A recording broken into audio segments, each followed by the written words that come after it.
Guru Kripa Kevalam. Namaste and welcome everyone to Satsang today. Sadguru Sri Muji Baba Ki Jai.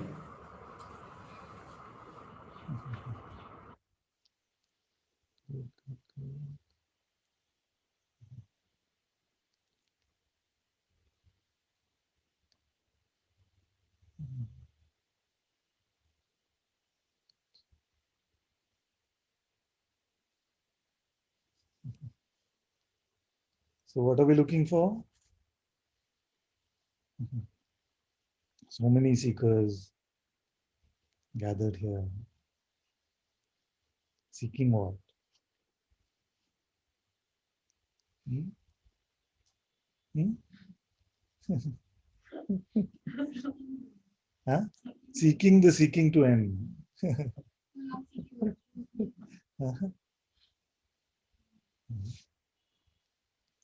So this place you entered just now is called the Atma Gyan Kendra. Atma Gyan Kendra. What is Atma Gyan? Self-knowledge. So the promise, obviously, the spiritual marketing is that once you get self-knowledge, then all your seeking stops, all your suffering stops, all of that. So, but let's not go with the marketing of it. Let's see if it is actually true for us. So we can only testify to the truth or the untruth of that statement only if you come to the discovery of the self. Otherwise, it is purely speculative, isn't it? We can keep saying it does this or it doesn't do that. But unless you've tasted the water, you can't really say whether it's sweet or salty, isn't it? So how many of us feel like they have come to this discovery of true self-knowledge, Atma Jnana, Atma Darshanam, whatever you want to call it, by themselves? You feel like you have had this insight for yourself? Yes. So for those who feel like they don't have it, you see, now those who feel like they do, or they have had this insight, what can you tell them about it?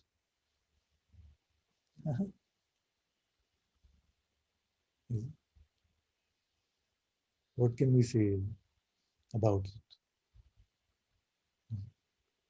We can definitely point to at least some things. You see, the negations are easier to point to. You see? The negations are easier to point to. So there are two main negations, right? The self will never be an object of perception. It will never be something that you can perceive because Vedanta makes it very clear that everything that you perceive will come and go. And the self is that, and only the self is that, that does not come and go. Reality, truth, the absolute, whatever term you want to use for it. You see? The self never comes and goes, but every perception comes and goes. You see? That is the first thing. So don't look for it with your senses. Don't look for it as if you will have an experience of it or you will come to a state which is the self. You see? That is clear to everyone. Just stop me if something is not clear. You see? So I'm first telling you what not to do. Because the what to do is very simple. You see? But it is the what not to do, which most spiritual seekers are doing. And that is why the journey of self-discovery seems to get elongated, expanded. You see? So how many of you are looking for an experience of the self? Nobody? Now there's too much peer pressure. Ah. But as byproducts, no, not the self itself, we don't feel like will be peace. No? So we'll come to the byproducts in a moment. So first is don't bother with anything your sense perceptions can bring to you. And when I say sense perceptions, I'm also talking about that which we call inner perception, because many times we feel like, okay, outside here, nothing, But once I close my eyes, then I may imagine a mongoose or a rabbit. And because that is not using my senses, could that be the self? You see? Or some dark empty space. You see? Could that be the self? No, it's still a perception. So all forms of perception, whether it is outer seeming, inner seeming, everything, that goes out the window. Yes? Now, what is the second thing not to do? Don't presume that one day you will have a concept or a belief which will be some great discovery of the self. Like a scientist discovering a formula and saying, that's it, eureka. Is it? So you don't have to figure it out. It is not calculable. It is not solvable. It is not resolvable in that way. Is it? So applying your mind to try and find the self is a losing proposition. Yes.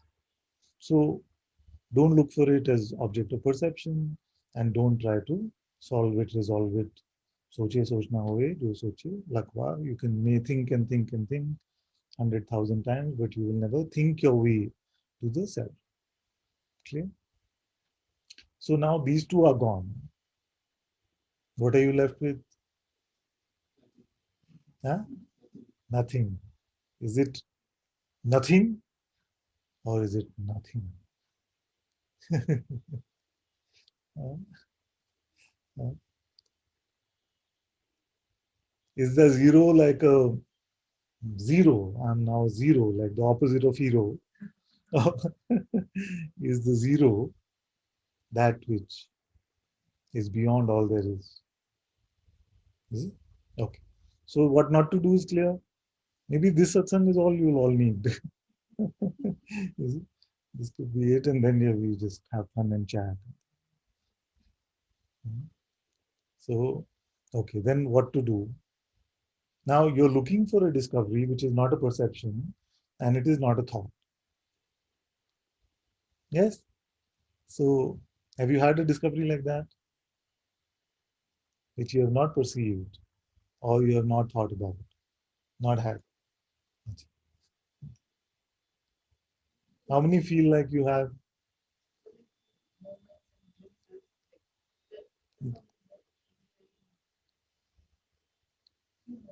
Some moments of intuitive insight where what happened? See, the audio is clear. Sound is not so clear again.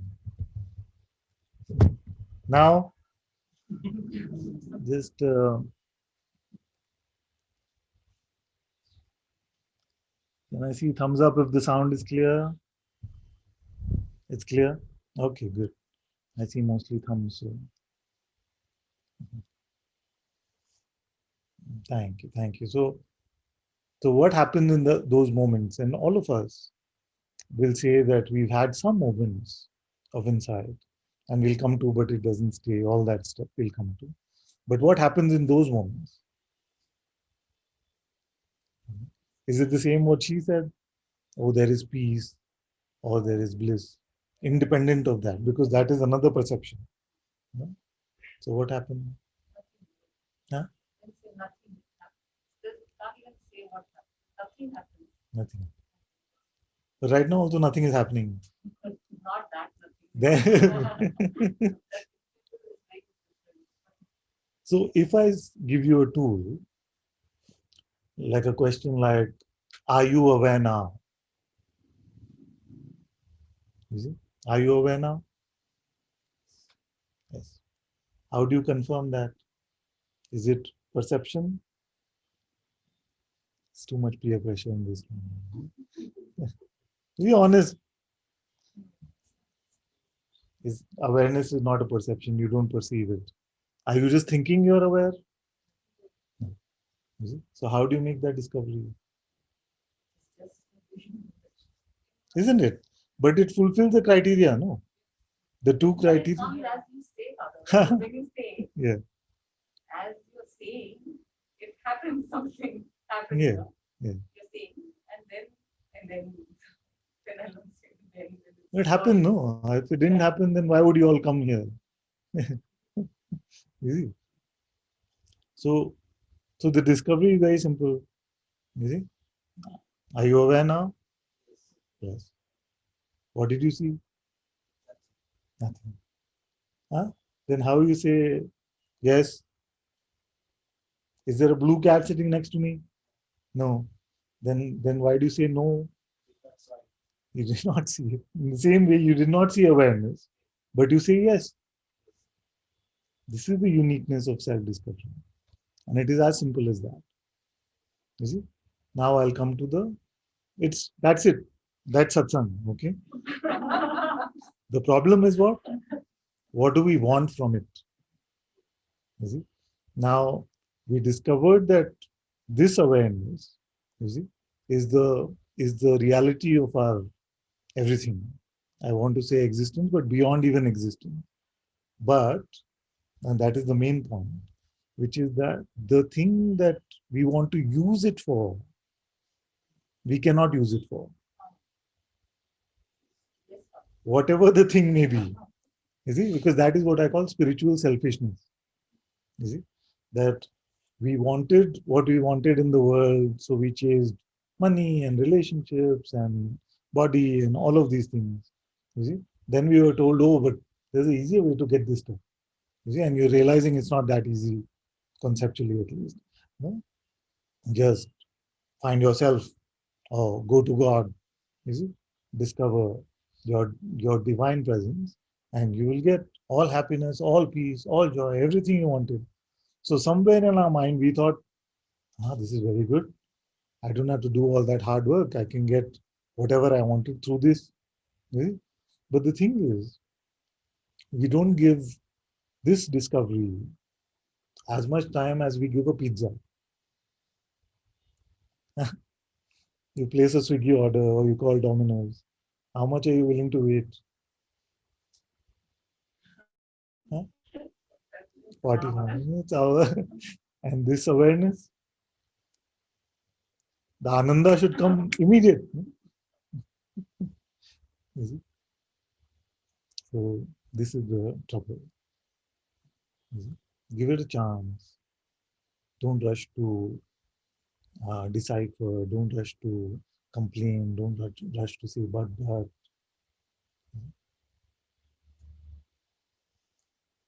Don't pick up desire because desire is the one of the main legs of the ego. No? I speak of the 3D ego. Most of you have heard it. Duality, desire, and doership are the 3Ds that make up the ego.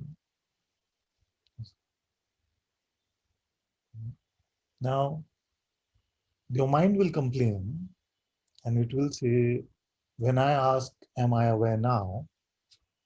Nothing has actually really happened to me because I've not really had the self-discovery. It is only because everybody is nodding and saying, yes, yes, yes, that I have to go along. It will just tell you that you are faking it. You see? But where you make that discovery from, you see, in your heart, in your intuitive insight, there is no doubt about it. So don't go to your mind for the freedom certificate to the to get acceptance or approval from this mind. To say yes, yes, you finally found it, Guruji. No, it's not going to do that. Forget about it.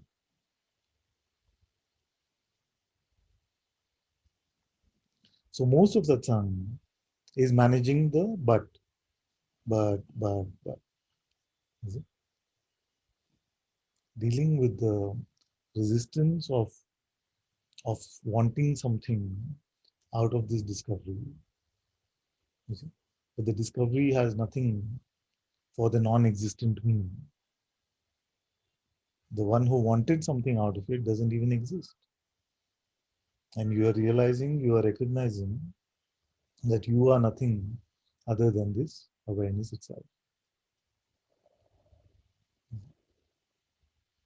So that's the basic fundamental. And if you really heard me, then You cannot struggle with this anymore. So the ways to struggle are what? If I tell you there are some yellow colored marbles in that room, can you find them? Is it? Then you rely on your perception to go over there and you look and you look and you'll get frustrated after a while. I'll say, no, no, they are there. You see, look inside the room. They are there. You see, you looked and you looked and you can't find them. You see? In the same way, you've been told, look inside you, you will find the self. And you've looked and looked and looked. You see? And many times you had byproducts. You had some chakra, you had some energy moving, you had some experience of peace, some bliss, something like that. And you feel like, okay, that sounds like the self, but it was not. You see? It is not a perceptual discovery. You see? The other thing you could be is you try to solve it like a mathematical thing. You just can't find it that way. Any other way to struggle? Huh? If you decided I'm going to struggle today, how would you do it?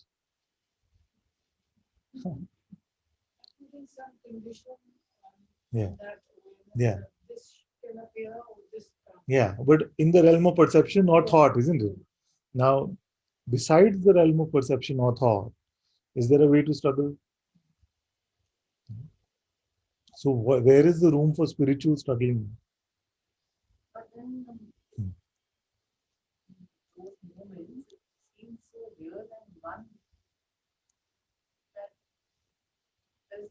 What about now?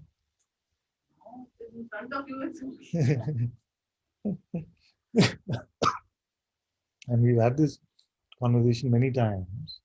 The best gift you can give yourself for those moments, for the past moments, as well as your future moments, is to come to this simple discovery now, isn't it?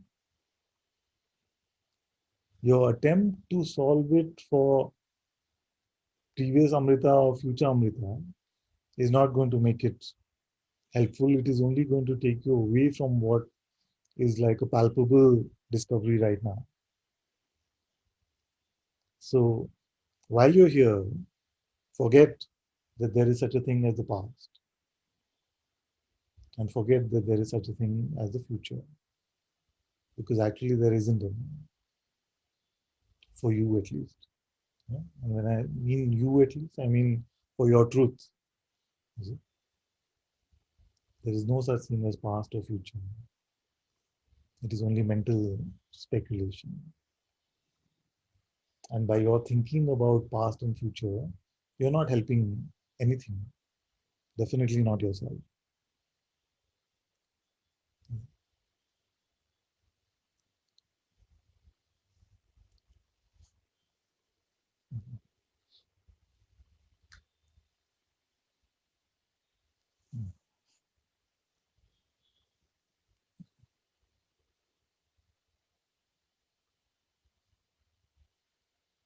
This is the crux of all spirituality.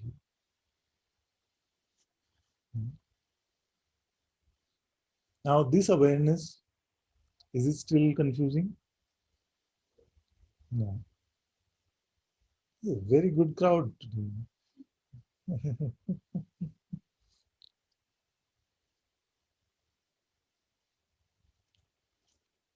For those who it may seem a bit strange, they find, is this really awareness? You see? Find out what is aware of your being. What is aware of your being? And if being is confusing, try to not be. Try to don't, like, try to not exist.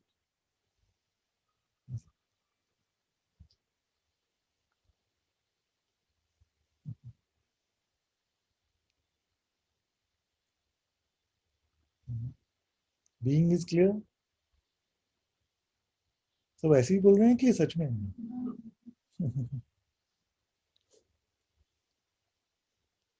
that which is aware of being is clear.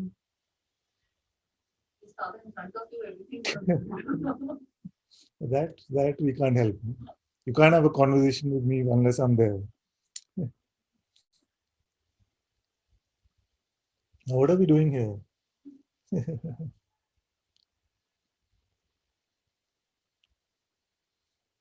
Okay, let's take a question online then. Edward.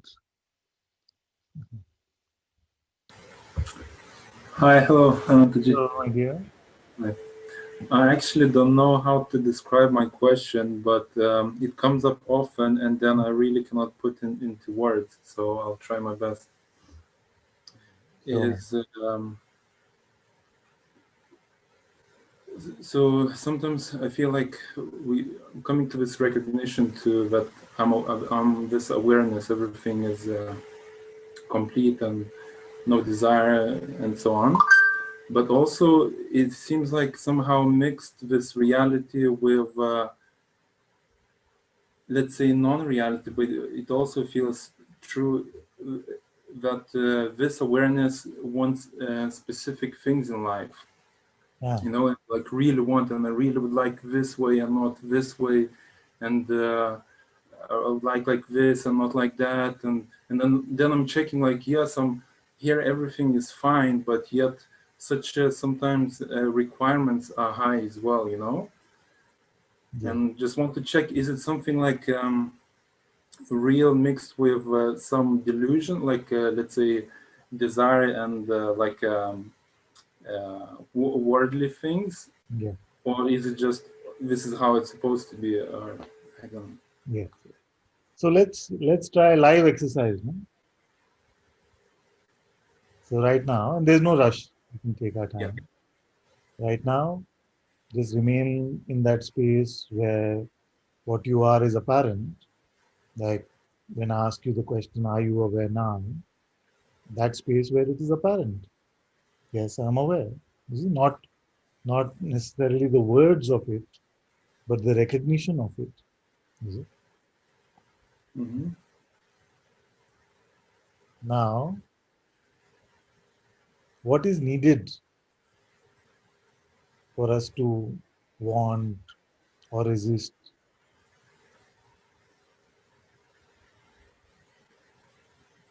Is to believe in the thought which comes up, Yeah, yeah.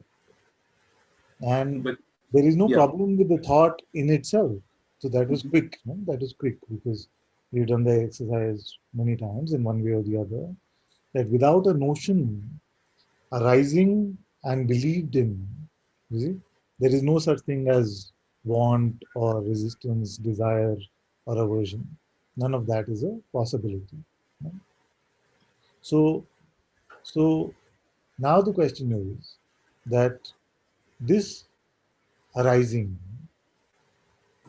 is that also not consciousness? Is it? Yes. Yes. Is it? Yes. It is consciousness. You see?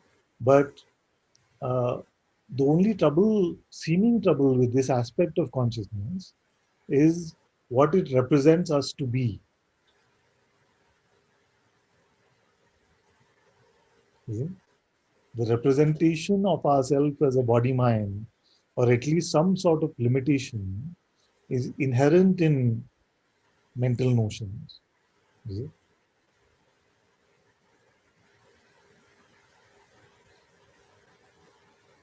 Is it?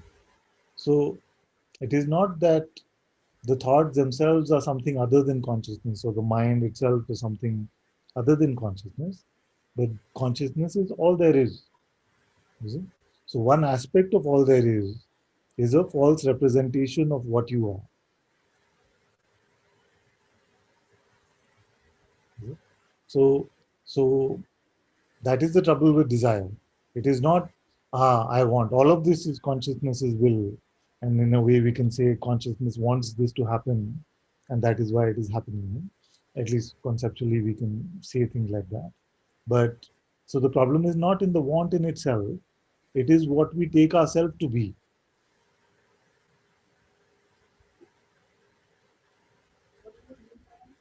In the sense that, so you're just being, no? Being, you're just fine. There's no trouble. Everything is always functioning just perfectly fine. No? Then what happens? An idea comes, and the idea can sound very innocent. You see, that uh, I want a nice orange. You see, I want a nice orange. Nothing wrong. I want to eat a nice orange. Nothing wrong with the idea.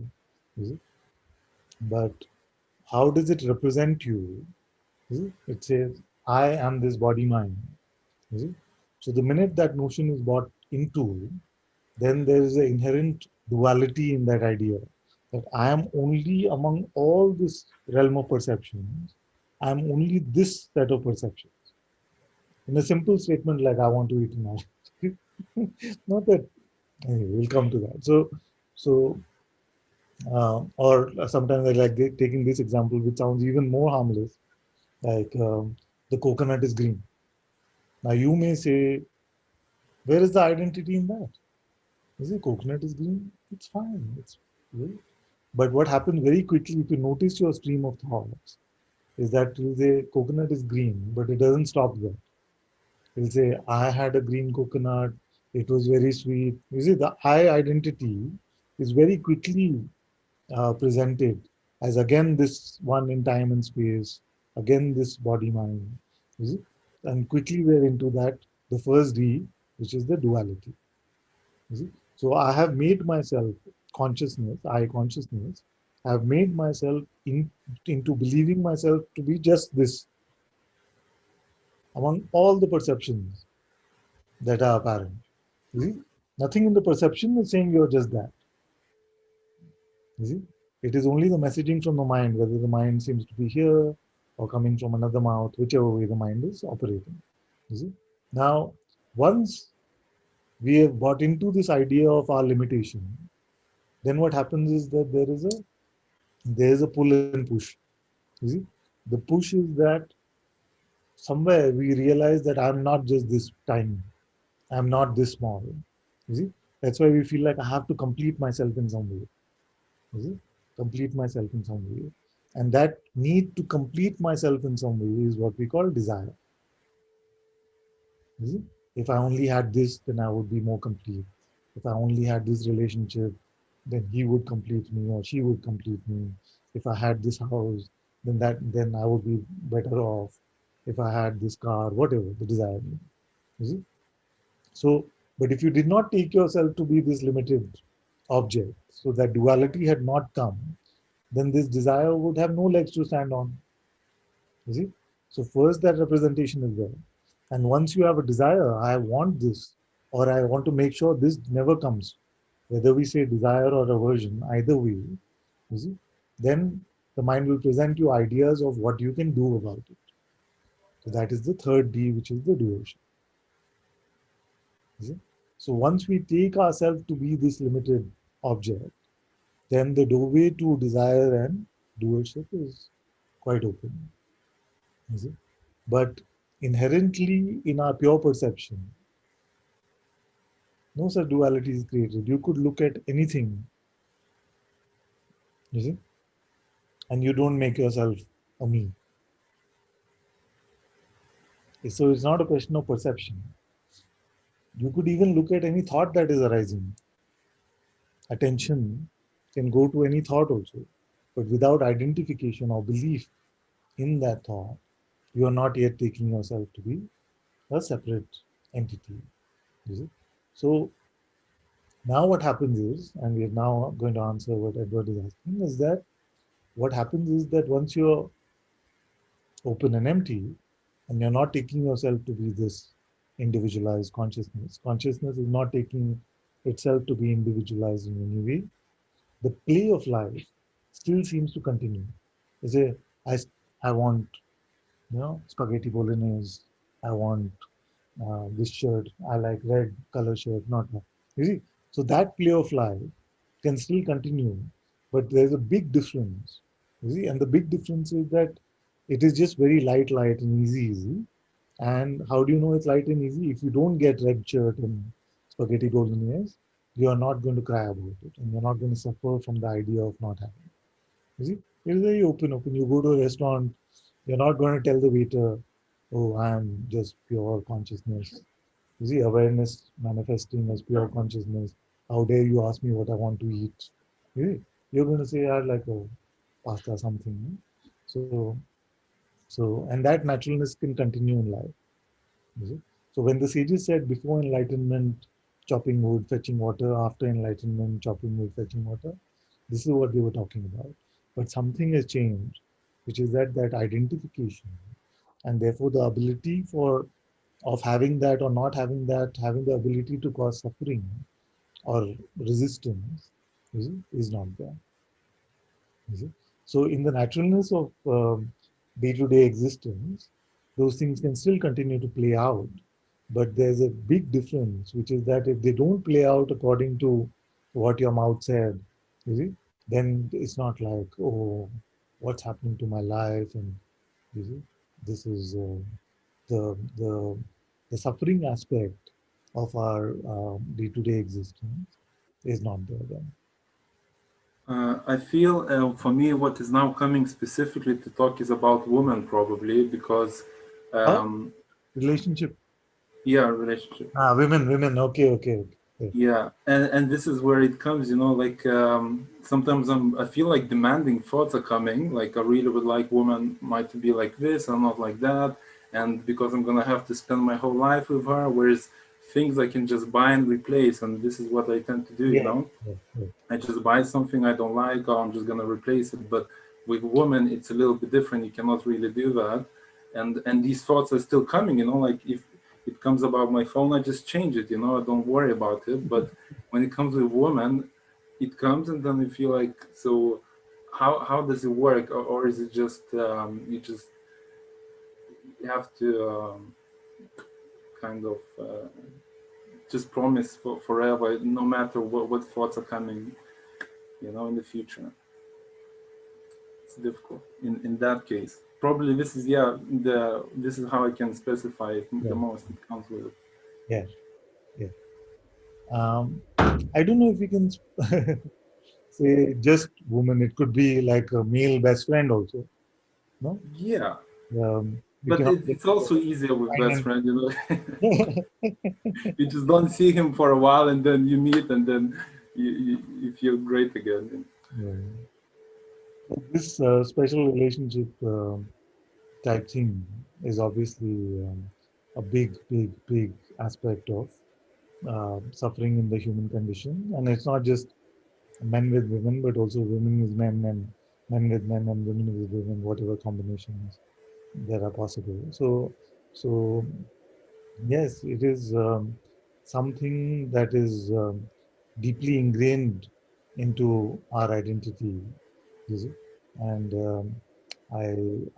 I say this often that many times my wife and I have this conversation, you see, that that the openness and emptiness seems to come last in these special relationships. You see, seems to come last in these special relationships. So it's very much a part of the human condition, and but as we're getting more and more open, as we're getting more and more empty, you see, there is bound to be more and more spaciousness, even in these special relationships. So Okay, yeah, and I feel just to say that so far what I came up with conclusion is just to yeah, I mean, definitely I noticed that when I'm identifying, usually it comes up identification more often when I'm with another person, especially a woman, because I kind of jump into character, like yeah, where is it coming from? It's just all of this character, even though it's innocent, it's not bad, but it's just character still, and actually tires me a little bit. So, but I know it's also it, it will go away because it's being very visible, now. And less character there is, I feel maybe it is going to be less demand as well, how things should go and what I would like. And yeah, so Master Bankai said all things are perfectly resolved in the unborn. He did not say all things except relationship That's good. That's good. things. Okay.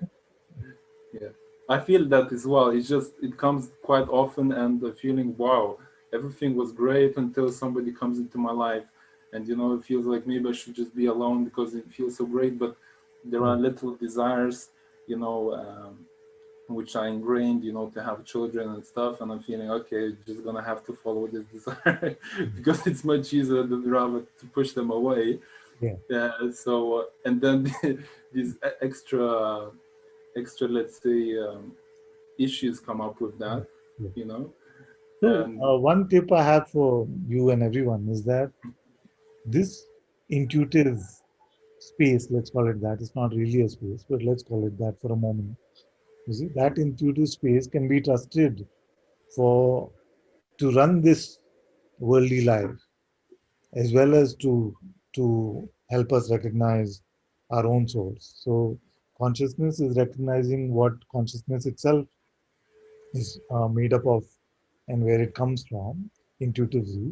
And intuitively, whatever you need is available to you, even in the worldly expression, in the worldly manifest form of consciousness. So why I'm saying that is because many times we feel that no, for this situation, I have to use my mind. Is it? I just have to use my mind. Is it? But your intuition will be able to guide you. You can trust it. at the moment for me intuition feels whatever decision I make, there is no tension in the body. Uh, Like if I come to this option, okay, there is no tension, I'm gonna choose this, uh, mostly like this. that's fine. It sounds okay. Just Yeah. last time we had this detailed conversation about this, no? How to tell mind from intuition. I'm sure there's a transcript also by now, so we can refer to that if there's ever any confusion, or I can talk about it soon again. I just spoke about it. So, but what you're I saying, think I remember, yeah. Yeah, uh, and it's just probably I feel like with any option I will make in life, it's not going to be so much suffering. I will just get, but something is still trying to make, let's say, best uh, choices. yeah, So there is the, less suffering on the other side of the person in the future, and here, yeah. something is a little bit like. The best news about God is that you could have made the worst choices, no? All mindy choices, but in the instant you meet God, all is resolved. Mhm. It's not an invitation to try this out. Mhm. Like I'm not saying make 100 terrible mental choices and then you can always go to God. It doesn't work that way. But the power of intuition, the power of intuitive guidance is that it can clear everything up. Clear everything up. In fact, it is to be more accurate. It can show you how nothing is a problem. Yes, thank you. It's very clarifying, even though, as I said, there wasn't specific, but some things where I had to be spoken out, and it's helping me and supporting. I feel it already. Very Thank you. good. Very good. Always happy to hear from you, my dear. Always. Thank you. Thank you. Thank you. Okay, Kumar has been waiting since last time. So Kumar can come. So, Pranam Guruji. I had a question. How important is perfect physical health and psychological health for realizing the truth? Because I just observed in the so-called waking state, I do have hearing loss. So when I have a dream, so most of the time I have the same problem in the dream. So could it be that the senses of waking state and dream state are same, or we identify with our physical disability? Number two, for the past 3 years, I have certain flashbacks in my dream of some childhood abuse. Now, in the waking state, there is no bitterness and there's all peace, but it's still coming up in the dream. So, had these experiences, both physical and mental, not happened, would it have been easier to realize the truth? And people with these experiences, are they less likely to realize the truth? So, on the first question, you see, this word perfect is very confusing. And you say perfect physical and psychological health. I don't know if there's such a thing. You see? But let's look at that. No? Because one perspective is that everything is always perfect. You see? And I resist saying that because I just like to say that everything is what it is. Because the mind can have an idea of perfect meaning optimum or something like that. You see? Now, nothing is ever optimum according to the mind. You see? Never. It may have a moment where it says, this is so perfect, so good. But a few moments later, it'll say, no, no, a little more red, a little more something, only if it was. So in the realm of the mind, the notion of perfect is just a tool that it uses to beat us up.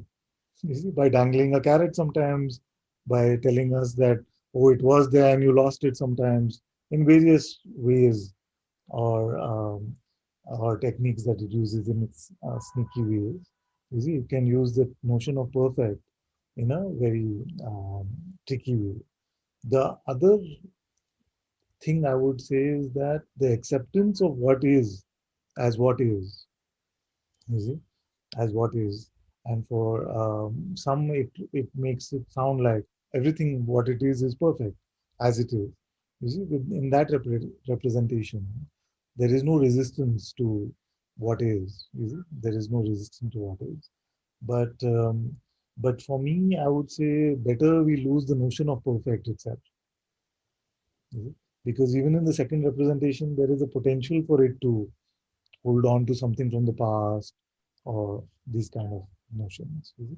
So, so having said all of that, nothing is a prerequisite to your spiritual discovery of your true self. You see? Nothing is a prerequisite.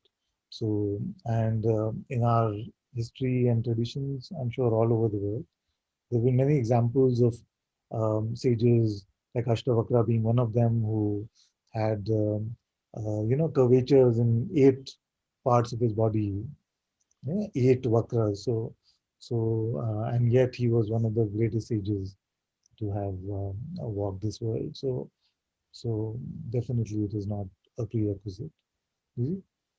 The the psychological part of it is that as we learn to remain in the openness and the emptiness, then we find that a lot of the afflictions, psychological afflictions which are there, don't seem to be as strong or as heavy. You see? But don't make that the goal, because then that goal itself will be used to trouble you. You see?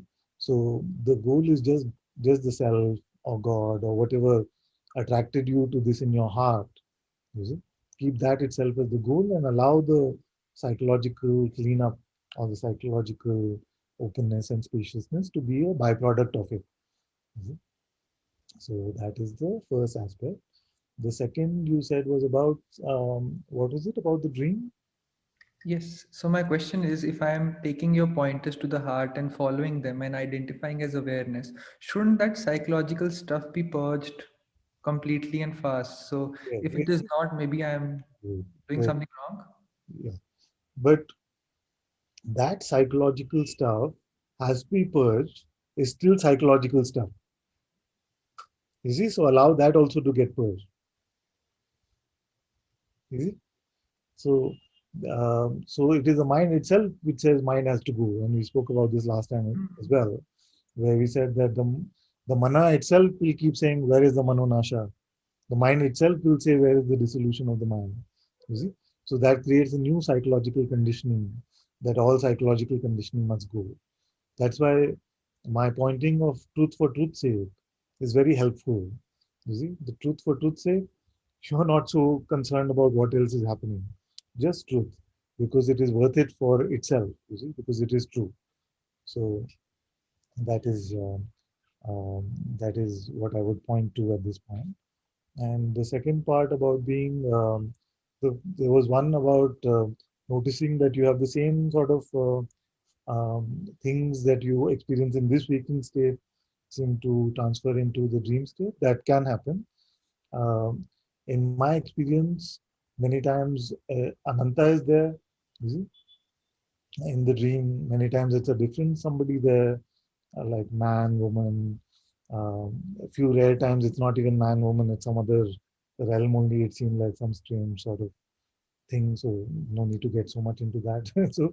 So all possibilities are possible, and all possibilities at least show up here, and that is fine. So so allow this to be very natural. You see, whatever the process is, whatever has to show up. You see, many times you'll notice that a lot of unresolved things seem to get resolved in the dream state. If there's a lot of anger against someone, pent up anger against someone, you'll see yourself just giving it to them in the dream state, just getting the anger out. And it seems like you wake up much lighter and things. So, but anyway, don't try to like heal yourself and all of these things based on any of that. You stay with the truth in your heart and allow all this functioning of consciousness to take care of itself. Then you will find that that is fine. Another thing which really helped me was when you said the preferences can continue, but you might not have an identification. Because I saw a video of Papaji and he was diabetic and he was having a Coca-Cola. Yeah. So Yeah. It is all not unheard of for sages to make the strangest lifestyle choices. The good thing is that you see, we don't have to rationalize their lifestyle or their choices. Like we cannot even start to understand any of that.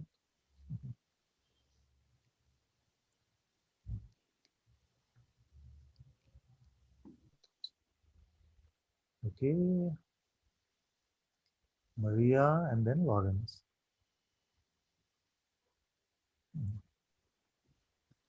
Hello. Hello, thank you.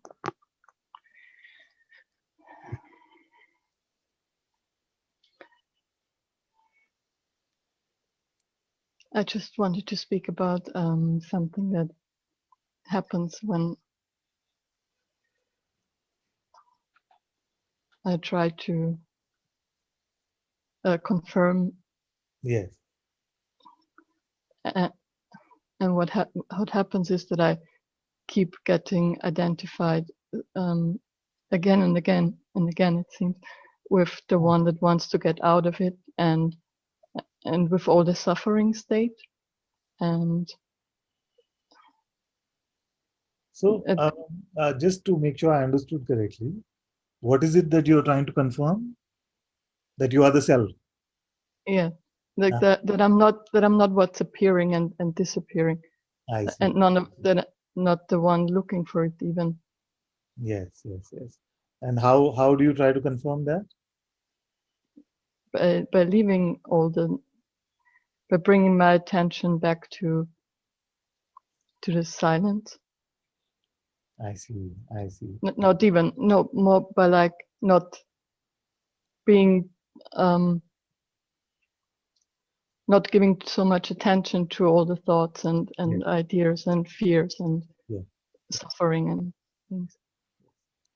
Now, the the trying to control attention way to do it is a very popular way to do it.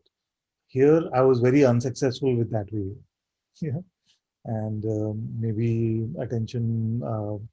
I do not feel like I have such a strong hold over attention because the more I try to, like Maharaj said, just keep your attention on the sense of being, and his master told him that, and he said, I only had to do that for 3 years, and I was free. And I remember reading that and saying, 3 years? I can't keep it there for 3 minutes. How to keep it for 3 years?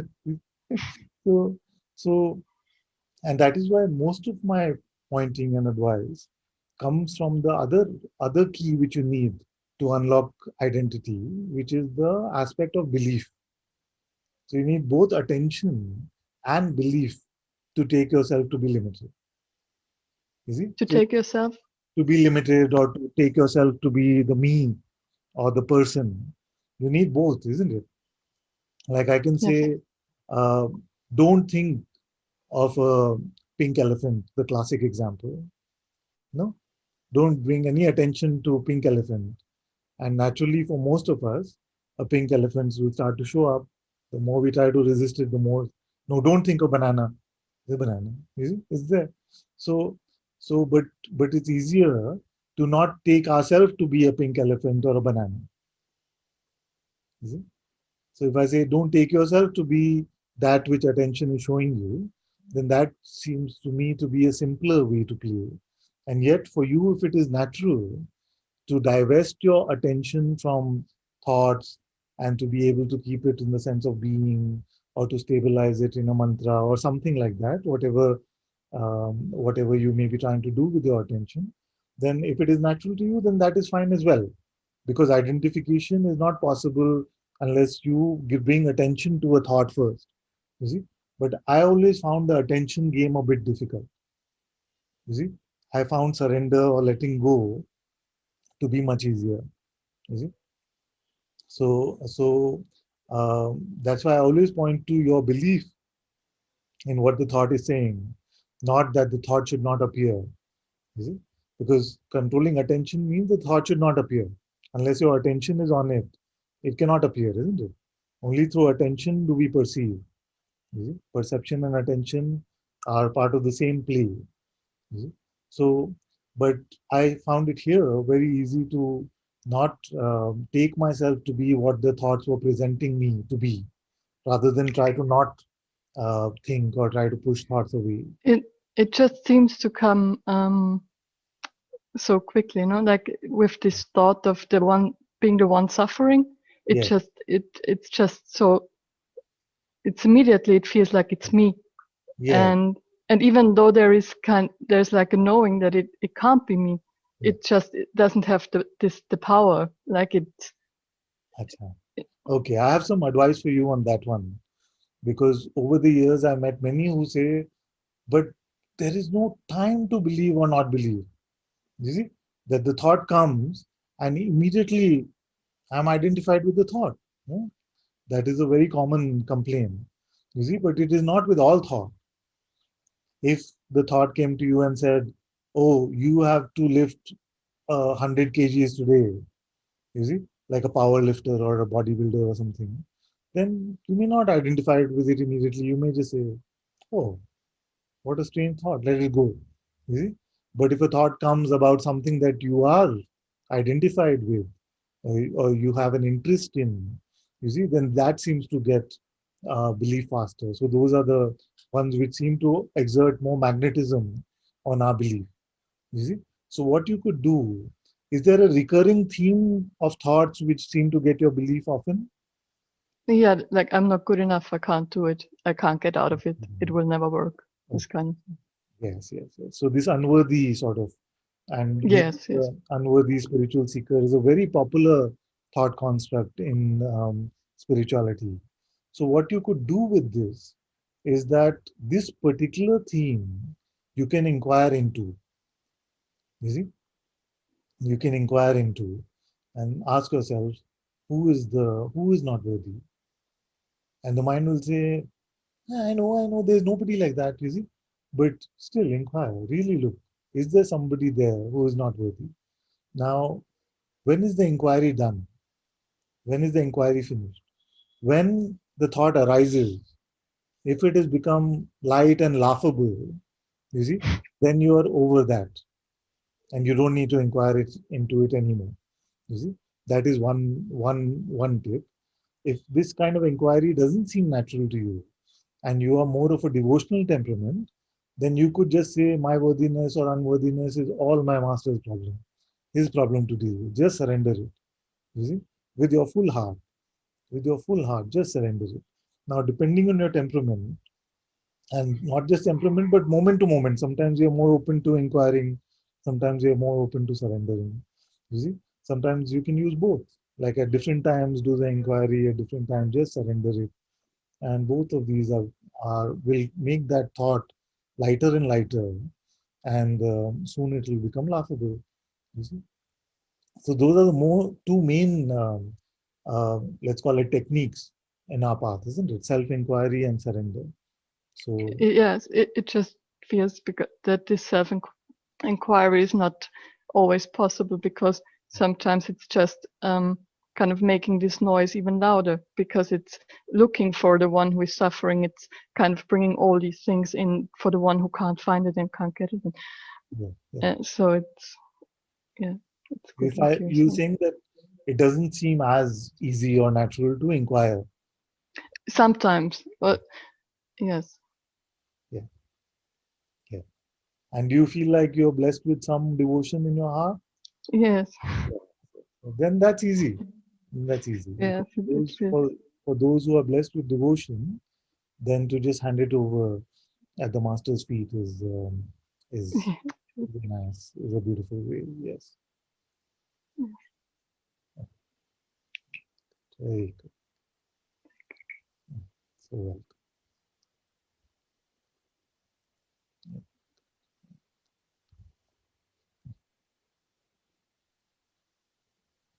Very good. Thank you. Okay, we can go to Lawrence now.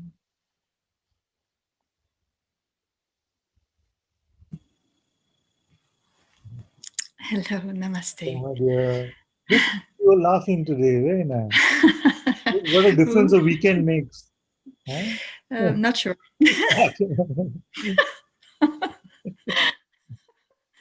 It's switched from emotional plan to mental plan, and it's a bit of a turmoil over here. So to the point I'm not even sure how to put this.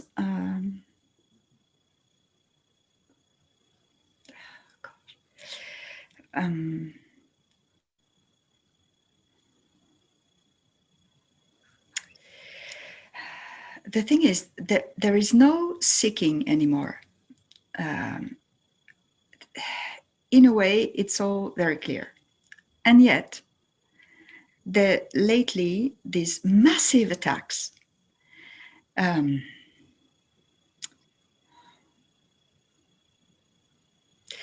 you said something last time, I re-listened to the whole Satsang. You said something last time, like this word deconstruction.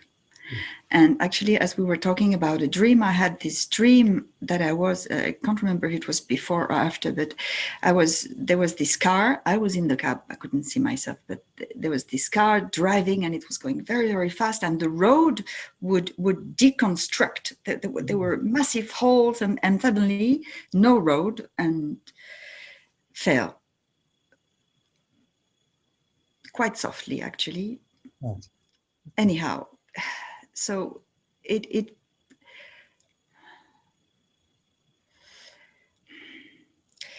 I need advice on how to deal something with dynamic life in this deconstruction, because this is just. Can we come to that in a moment? Because I want to explore something together with you. Yes. The first part of what you said, where you said that there is no seeking now, really. But now the question is, are you speaking of spiritual seeking or any type of seeking? Because actually there is no difference, and we've spoken about this probably before, that there is no difference between grasping and suffering. You see, now whether you use the term grasping or seeking, it is not so different. So it is impossible to suffer unless we grasp at something. You see? So are you saying that suffering is like an alien concept for you now? Or is it just a particular type of seeking that was there, which is not there now? Oh God. It's okay. We have time. No rush. Okay. Just stress about it. We just explore together. And just know that I'm not making any sort of judgment on you. I'm just using this as an opportunity to talk about this thing, which could be helpful for all of us.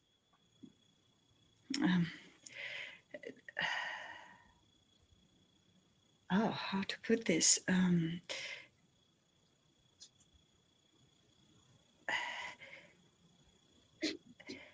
There's no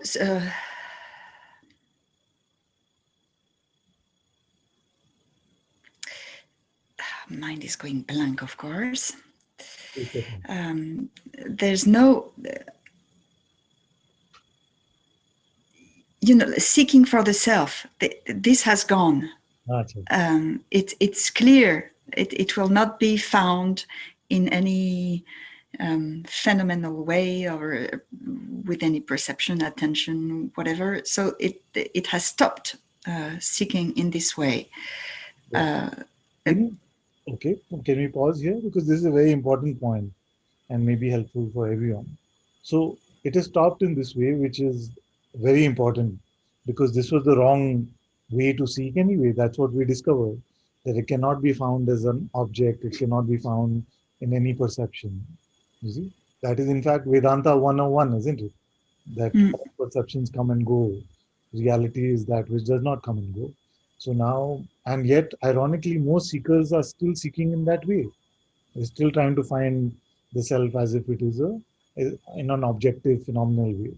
Now, in the letting go of the seeking in that way, you see, and the letting go of the seeking in the conceptual way, uh, did you feel like in your heart there was some true insight which was apparent or is apparent?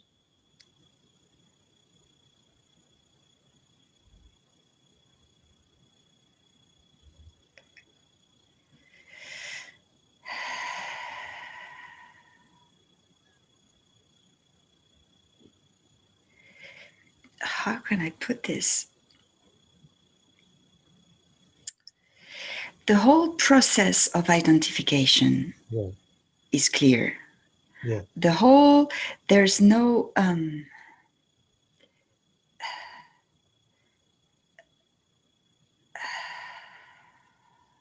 the whole unreality of the person is clear. The whole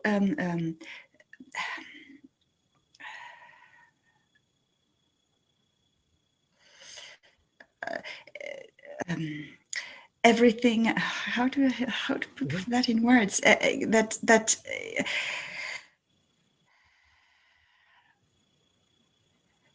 don't know how to say that. Zero, open, empty. All that is so obvious. Yeah. There might have been, like, lately there was all this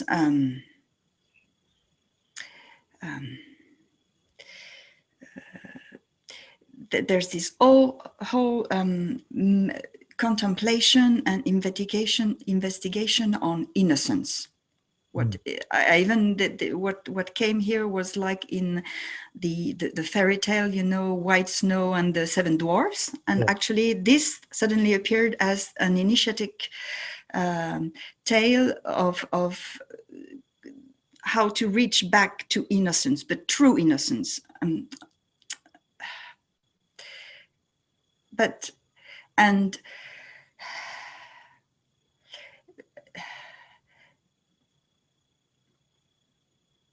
whenever there is breakthroughs and insights coming, they come through pain, of course, but like to discern what true innocence is, or where there was a hidden desire, a hidden identification, all this is really seen.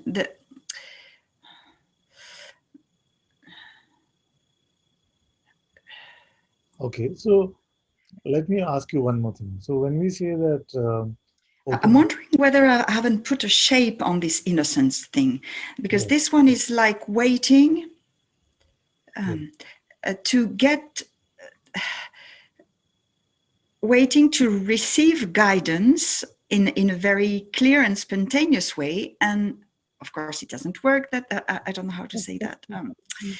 Can we pause a bit so I can keep up also a little bit? So when we say that emptiness is clear, openness zero, emptiness is clear, What are we talking about? What do we mean by clear?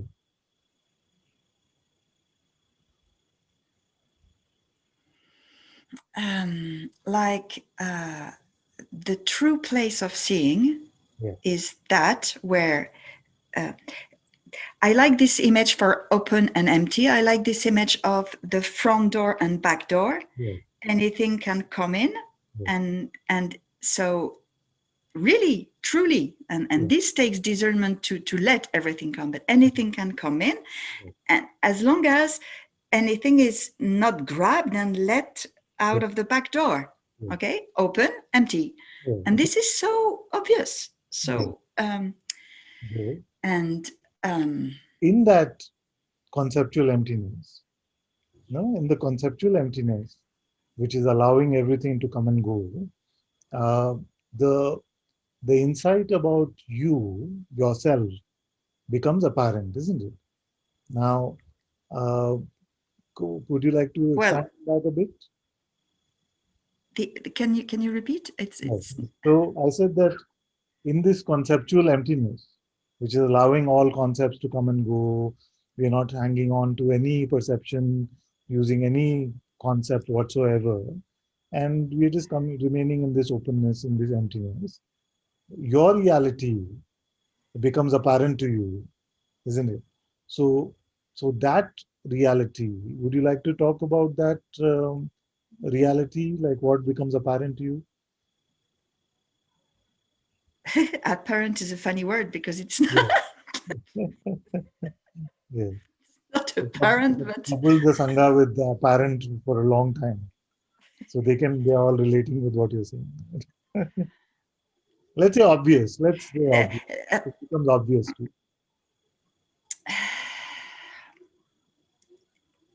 In the purest, how to say, in this openness that described before is like presence, right? And beyond that, there's this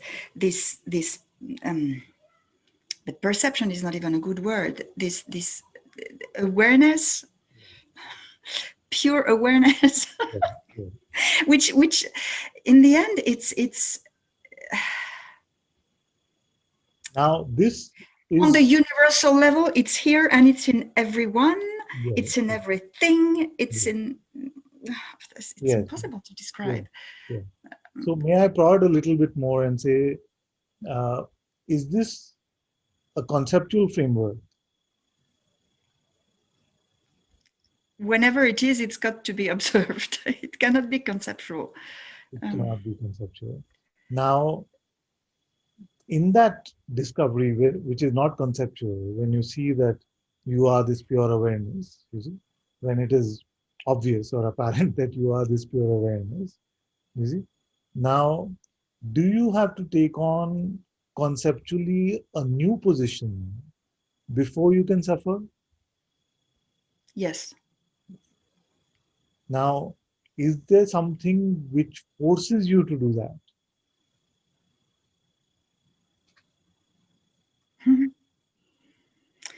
There is a force. Can force you to do that. What is powerful enough to make the manifest consciousness itself forced into taking itself to be something conceptual?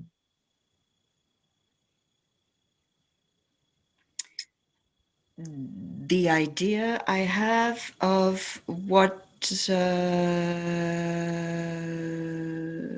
the life of and how to say that, it's only an idea. It's still. Yes. So does any idea in itself have that much power that it can force consciousness into belief, make consciousness hostage to it in a way?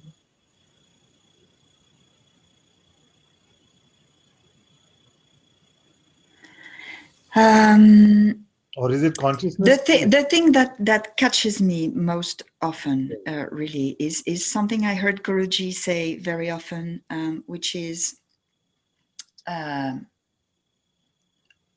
the thing that touches most here is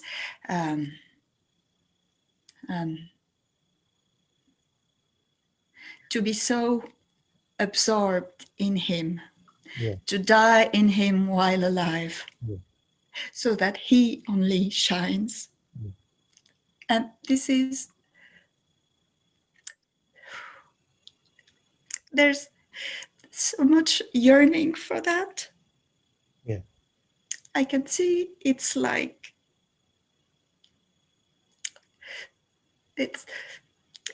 it's a yearning, so it makes two, but it is so present here.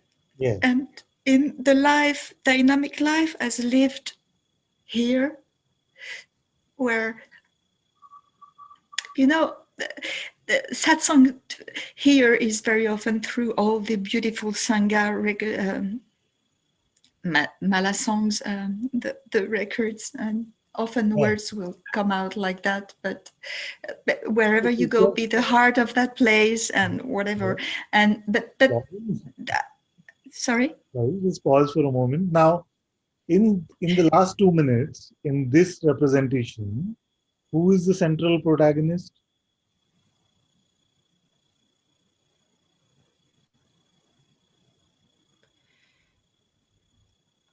The perfect spiritual one. Well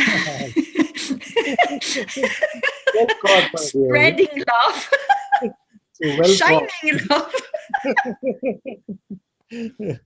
This one is very powerful. Uh-huh. Not that powerful. You can hand it over. It's going to be difficult because this one is quite beautiful and it's going to be I give it to you, but So what is the deal now? We give to the master only the things which are not beautiful. yes, only the bad. Keep the good.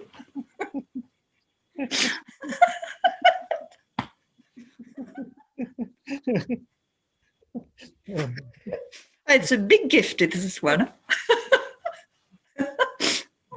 The thing is, I told another Sangha child the other day that many times what we take to be helpful and beautiful is the biggest oppressor that we have. Yeah. Yeah, the servant here, it's going to be, yeah. Yeah. Yeah, the one who serves. Ah. But there is the mean one as well, because lately it's been caught by, in the spiritual way, and of suddenly understanding that desire it means duality, then it's as though desires have been like, there has been, how to say, it's not a real surrender of desires. It's no desires, and so whenever. So basically, all spontaneity has been killed as well in this one, and it causes great sadness. Well, okay, the good news is that this one doesn't exist. Yes, it's true. So we don't need to worry so much about that. And in pure being, which is what naturally is present in every moment, spontaneity is just a very natural aspect of that. So nothing true has ever been taken away. You see, only conceptually we have these kind of things. So just let go of all ideas in terms of, especially the spiritual ideas, no? Because we feel like, but that is very close to my heart. That is very close to my heart. How can I give that away? No, I want all the bad stuff taken away so that then this one can live quite well by itself. So, but this one has got so many in trouble, so many in trouble. So I want you to avoid that trouble for yourself and just hand over everything, especially with the ideas that you think are too beautiful and too wonderful to give away. Please hand them over. Mm. Nothing of value you will lose. It is just the chains around you dressed up as flowers or something. Mm. Yeah. Don't make any references about yourself, except lightly, just conversationally. If you take any reference of the I to be true, then it is just a manifestation of the I thought. You see, and as long as the I thought is believed in, then freedom seems to be lost.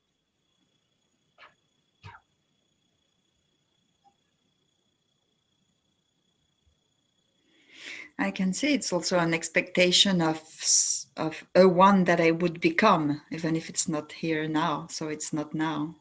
The what you discover yourself to be has no becoming. Yeah, that's it. Time is a notion for the made up one, not for the reality of you.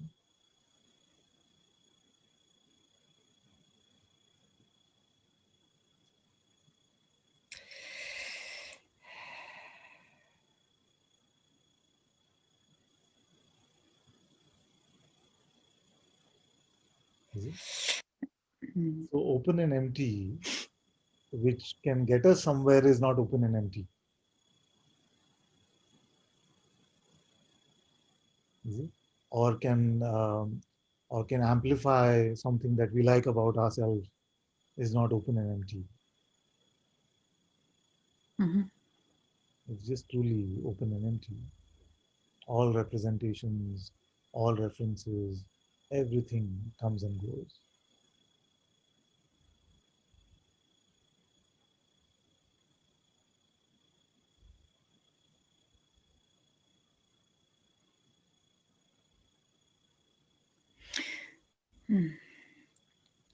And I might say something without wanting to sound harsh at all, just out of full love in my heart. Yes. But don't get enamored with any representation you have made about yourself.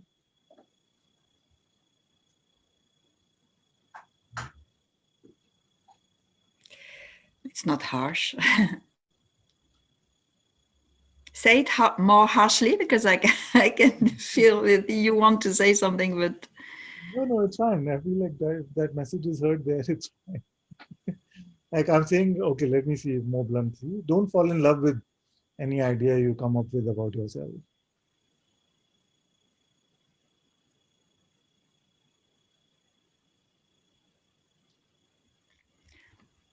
this is the main one, actually, the one being so open and empty that it flows through very freely, but it becomes a representation Yes, a of innocence. little more open and empty than that. Sorry? Little more open and empty than that. Yes, much more. But then it feels Yes. What is the fear? There has to be. It is not just always love.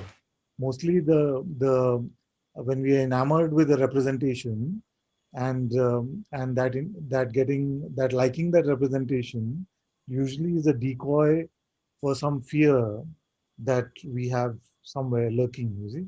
So if you let go of every representation of yourself, what will happen? What is the worst case?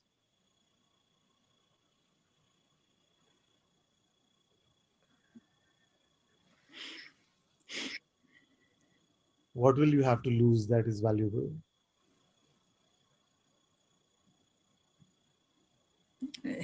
nothing. This is not where. Very, very.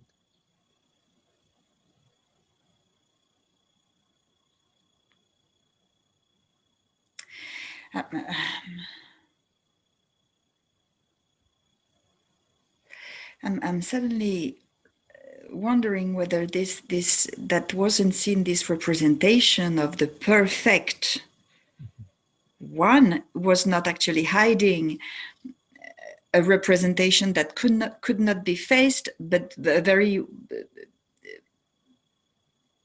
poor one. I'm not sure if it's clear what I'm saying. It's as though this It's a facade. imagine, Yes, it's almost like a facade to hide something else. to What, hide the belief in some that this one is really or the not fear nothing. about that. The fear that actually I could be very bad at this. You see, so we can make a facade which is like the perfect spiritual one, but we don't really need to analyze. It's not a fear. It's a belief, a strong belief that this one is not at all that. So it would like to be like that, and through the spiritual path, it's going to become like that. That's what I'm suddenly seeing. Very good, very good, very well spotted, and yes, yes, yes. But the point is not to beat yourself up in any way because of this. The point is to let both representations go. Yeah. Is it? And spot them whenever they come. Yeah. Yeah. Yeah. Very good. Very good. Very good.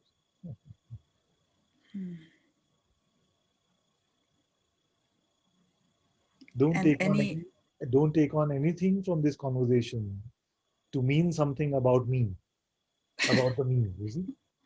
Because the mind will invite you to make judgments about yourself on the basis of this conversation. Now you spotted something beautifully and they're noticed and they can be let go of. That's it. Mm-hmm. It's not to make a sculpture out of those representations. Mm-hmm. So in this phase of deconstruction, what would the advice be?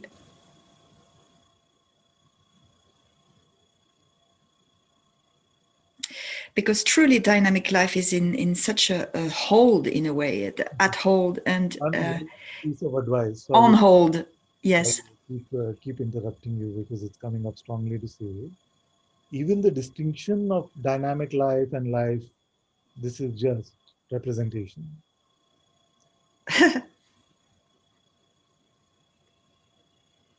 That's another separation, right?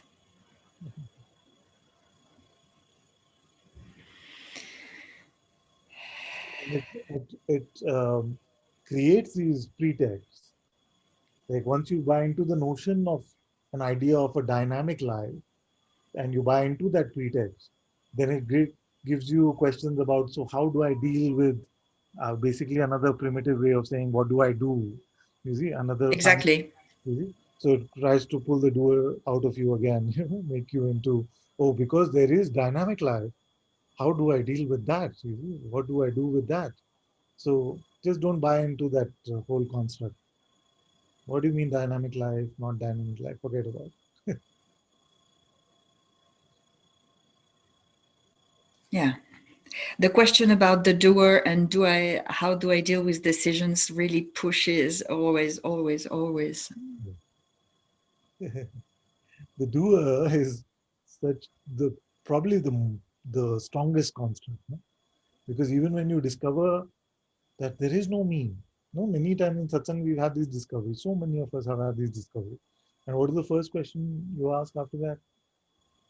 Other, this is so good. I see there is no me. What do I do now? It's so full. So you found there is no me. But the idea of doership is so deeply ingrained. We feel like I still have to deal with that. It's okay.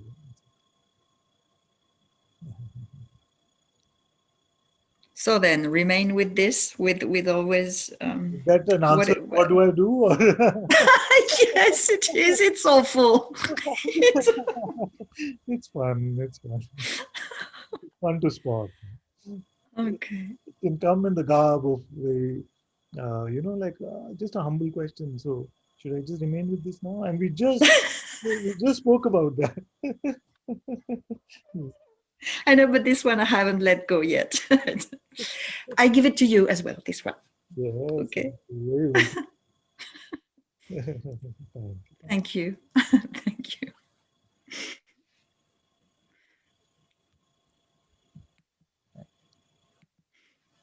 Okay, Atma Jyoti can come and then we go to the chat question.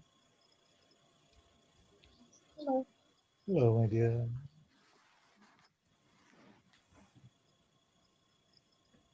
Is this going to be another dark episode of Game of Thrones or what? I don't see you so well. Acha, it's okay. It's okay. It's like, um, I don't know, I just had such a feeling to raise my hand, like no question, nothing. But as soon as I raised, like the body started to shake and all the like Yeah.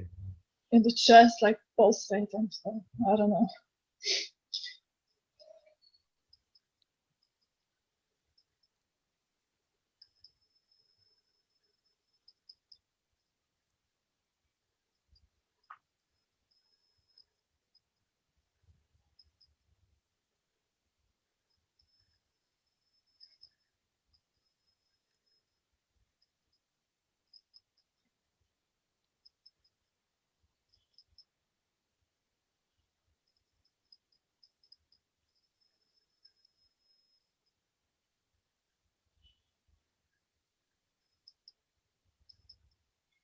And somehow like hearing the satsang today, like everything feels so far away. I don't know. So, It's just the opposite report as last time. Last time you came and said everything today was just hitting home.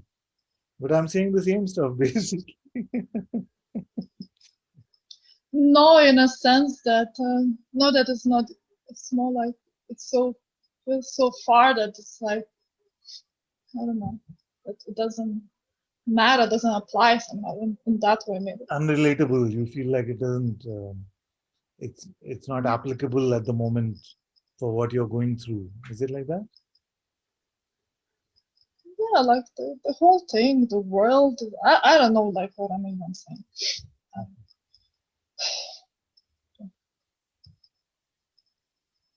You better ask me something. What are you going through right now?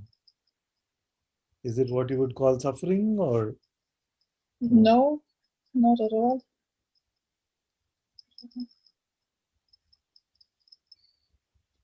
if you were to describe your inner spaciousness, would it be open and empty or how would it be? It doesn't apply somehow even. Very good. Very good. Sometimes it can happen that our face and our body can seem to be on another channel, but inwardly we are on another channel, which is completely fine. I'm happy. So, would you say that there is any trouble of any sort?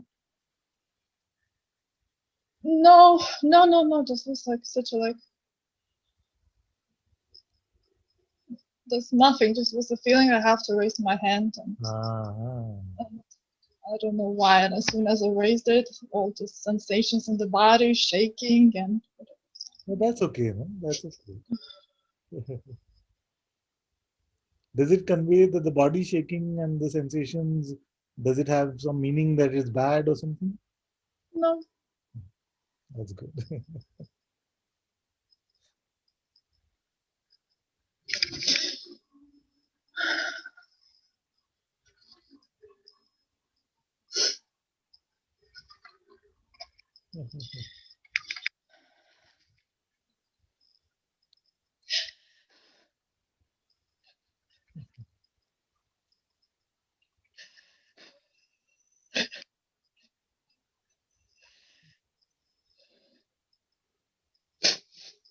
Everything that's appearing, allow it to appear in your supreme spaciousness. Your being is infinite space.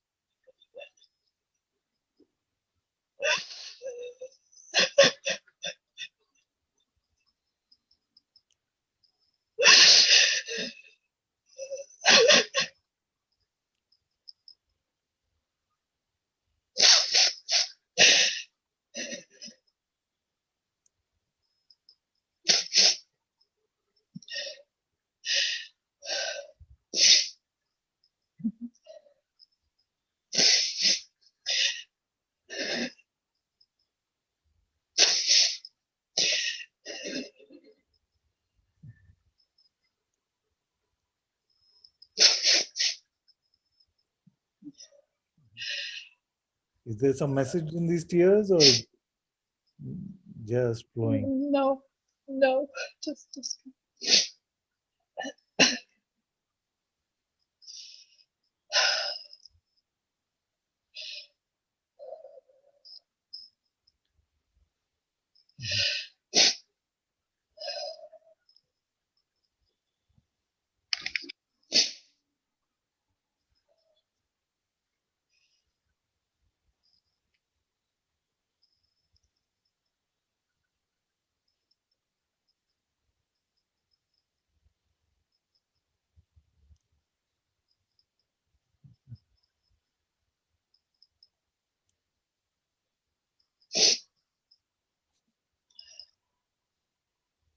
All good. It's all good.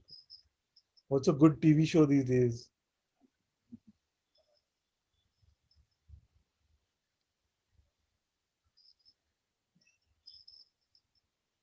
Haven't been watching?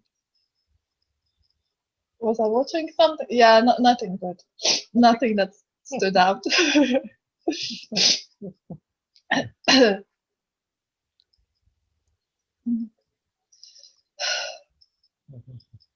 Actually, everything is so boring that I don't know.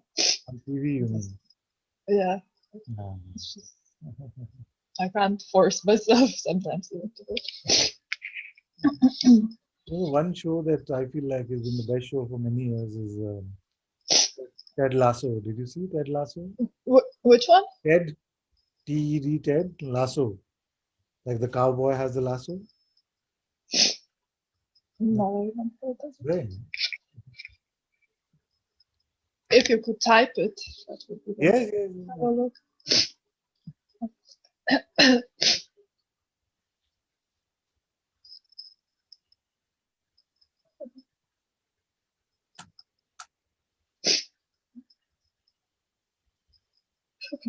Oh, I just remember this morning I was so frustrated about some things and just it doesn't matter. But and my mom said, "Oh, Ananta must be so embarrassed." Why? Like a joke, you know. That embarrassed at his student, is it like that? Yes. You will see him must be so embarrassed. It was a joke. Fun. I'll give your mom all my love and tell her I enjoy this kind of humor very much. Actually, it was quite good. It was like, oh.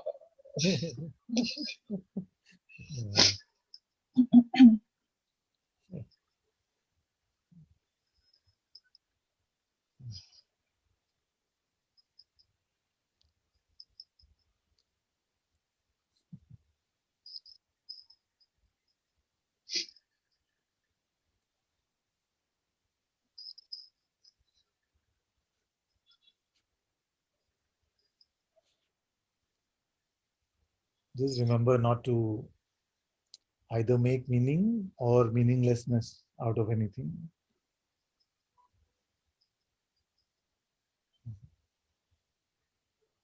Especially things which are just pure perception.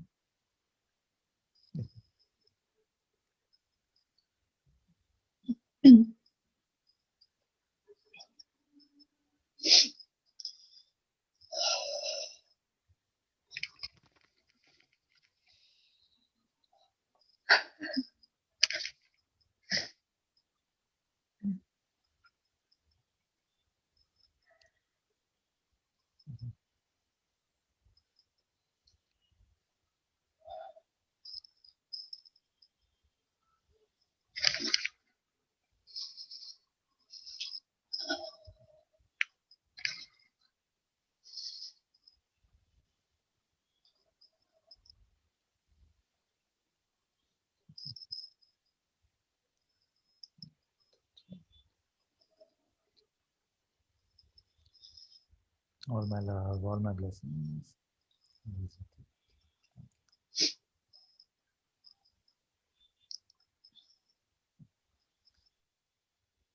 Okay, so Prince, Om Shiva, Prince has been waiting since last time. So he can come first and then Aditya and Nupur.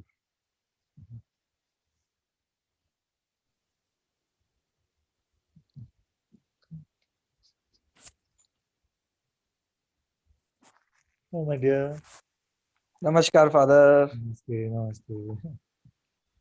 I'm so happy to hear you. Ah, good to see you, my dear. Good to see you. Still in the Thank you hospital? so much. Huh? Is this still the hospital or you're discharged now? I was discharged. I'm in home Ah, in Rishikesh. very good, very good. I remember that you So, wanted to sing also, and at the end of huh? satsang, just remind me that. It doesn't matter. Sadhguru. I have some question, Father. Like sometime I properly understand. I feel like this is जो भी होता है अच्छे के लिए होता है. Yes, But sometimes I'm so aggressive, angry. Why this happened? Why that happened in with me? I did not found any answer on my peaceness. This all peaceness is gonna become angry. yes, yes. I can tell you that among all the mental notions, the notion of why is one of the most troublesome in the world. You see? So instead of why, try to replace why with who. It is only one alphabet change. Yeah. You see? But the mind loves why, especially why me. You see? Like, why does this happen to me? Why? You see? And it has no answer to this why. Like the fundamental why is why do we exist? And nobody knows. You see? So this is the like the primal frustration of the mind that it doesn't have any reason for anything. So it keeps poking us with this why. You see? Now, if you replace this why question with the who question, which means not why me, but who is the me? Who is this me? Then you will find that this kind of frustration using the notion of why will start to reduce. Like fathers, I many times realize I understand what is this, what is that. I'm following, I'm listening always satsang, understanding. But sometimes I just keep out on my mind. Everything is this. This is the life. That is the life. I'm just some other frustrations are coming on mind. Something happen on like this, like that, and I feel is really not good. But some everything like this happening mind's mentalness. Yes. But it's I very don't know. that, see, most people will not realize that they're being oppressed by the mind. You see? So the first step in spirituality, and a very important step, is to see that this mind is representing us as a ego, as a person, you see, and is troubling us with these representations. So already what is happening is that you are noticing this so clearly now that it is very auspicious. You see, it is very auspicious. Now that means that already there is some distance between you and your mind. For most people, it seems like the mind is them only. You see, if you talk to your friends about this, they will say, what are you talking about? It is me only talking these words. What do you mean, my mind? You see, so the identity is so deeply ingrained that it is also grace that you have come this far. And you now notice that it is just your mind which is speaking these words. And of course, sometimes you buy into these words, and many other times you don't buy into those words. You see, so it is very good. In fact, for most, like there are some who have been with me 7, 8 years now, and they still come to satsang because it is still the mind which can get believed in sometimes. You see? So, because we have nurtured this mind for so long with our belief, you see, that to let go of it sometimes seems to take some time. But the best you can do is to be open and empty in this moment. You see? Just let every concept come and go in this moment. Experience your living presence in your heart. You see, that is God's presence. That is the presence of the Sadguru itself. Just be with that. And and the moments where you're frustrated, forget about it. Don't try to fix that. But the moments that you're not frustrated, Don't think about those moments where you were frustrated. You see? You be with God then. Otherwise, the mind has double trick, no? First, it makes us Yeah. frustrated. So we are frustrated. Then it makes us think about the moments then when we were frustrated, where we could just be open and empty and just be with God in those moments. Even those we are getting worried about, why do we get frustrated? You see? So to start with, when frustration is there, the mind is too strong, it's fine. Don't worry about that. When the mind is not so strong, at least those moments you spend with God.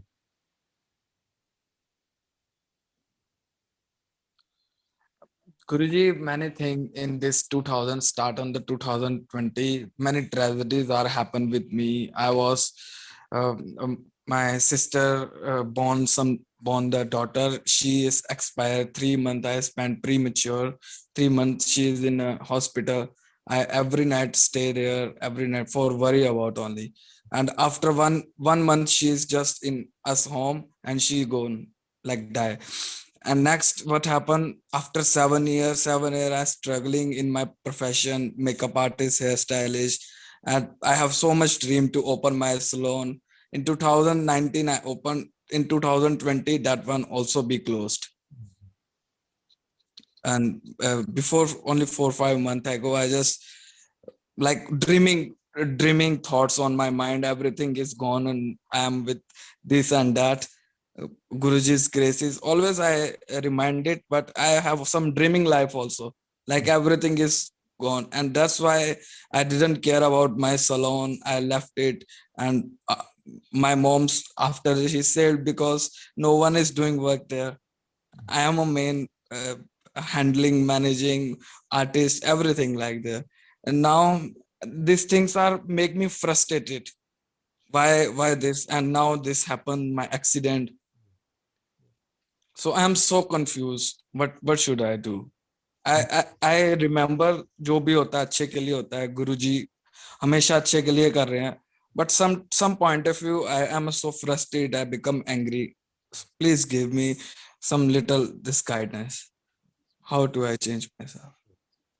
Sometimes what can happen is, firstly, I want to say that after hearing all of that, there's a deep prayer in my heart for you and your full family, and may Guruji's grace bless all of you with full Thank you. auspiciousness. And this sometimes what can happen is that it takes time to recognize the grace in even all of these things. This is a very tough thing I'm saying, but somewhere in your heart you will recognize this. I shared this story one time of I met another Sangha sister. She's been with Guruji for many years, and what happened is that her fiance, he passed away, and she was very sad initially. But she met me after a few years, and she said that, you know, that this event was the greatest gift that life has given me, because of that event happening, I saw that all of this life and death is not true about my reality. You see, our reality as that consciousness, as pure Atma, does not undergo life and death. And it helped her to recognize these things. So it is my same prayer for you that may all these events which are happening in your life, although your mind cannot understand them, and you don't have to try and understand them also, just trust Guruji's grace that one day a great gift will be revealed to you because of these events. You will find yourself to be that deathless reality, that timeless reality, that unborn reality. So it is my deep prayer and blessing for you. Deep, Thank you so much. I really recognize this all. And uh, but sometimes Guruji, some trouble like dukhi man. You know, yes, yes, I very hardly I start my salon. 7 year I struggle in the posh area. I put everything I lost now. So these things are become me little bit like frustrated. Why happened this? Why yeah, I am a wrong. I am a some. My friend is also my sangha friend is also always guide me. yes, Whenever is gone is gone. You yes, cannot change it. So you can don't go to the future, don't go to the past, only live on the presence. Yeah, very good. I am doing practices, but sometime I frustrate. I don't know. It's natural. It's natural for you to get frustrated. I'll tell you one story which I rarely share in satsang.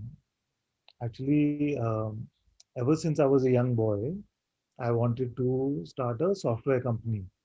I only wanted, my only interest was to have a big software company. You see?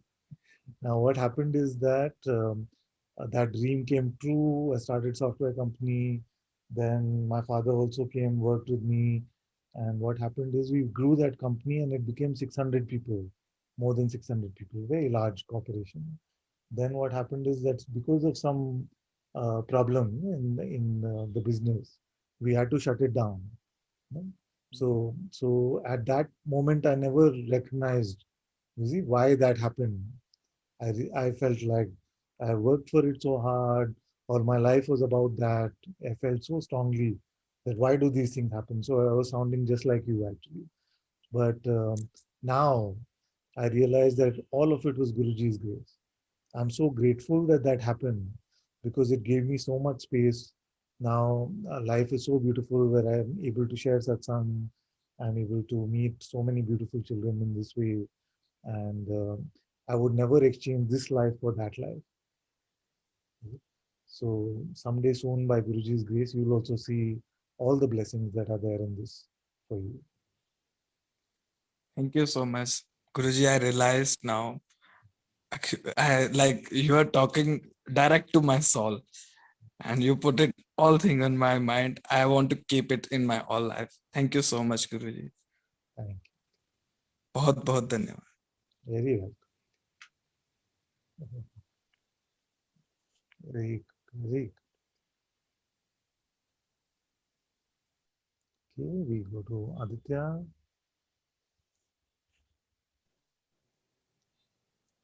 Pranam Ananta ji. Hello, my dear. Good, good. Long time. Yes, yes. Actually, I just needed your blessing. Ah, Like everything is crumbling down. Like all the four things you always say, money and health and all relations. So just wanted to have your blessing so that I just go through this experience. And as you said that I will realize the gift hidden inside this. So that would be a great thing to happen. Just wanted to like get your blessing for that. yes. Like many times, what we feel like our life is coming crumbling down actually is the most beautiful gift that life can give to us. Of course, it is difficult in those moments to see this, and we must not even force ourselves to see like that. You see, sometimes some grief comes, some anger comes. It's okay. It can come. It can be released. We don't have to repress something or push it inside us. But in our heart, we know it is true that the Master's grace is always taking care of us. You see, Guru Kripa Kevalam is Guru all, Kripa. and my full love, full blessings, big hugs to you and your family, which is Thank you. also very beautiful, your family. So Thank you. all of you are in my heart, and may all this happen in the most beautiful way with Guruji's grace. And I want to like always I try to surrender everything, like, but I don't know how to surrender everything. I always think like how to surrender everything, but it just can't happen. Sometimes I go with the thoughts and the feelings. So that way it caught me many times, Don't worry. catches me like.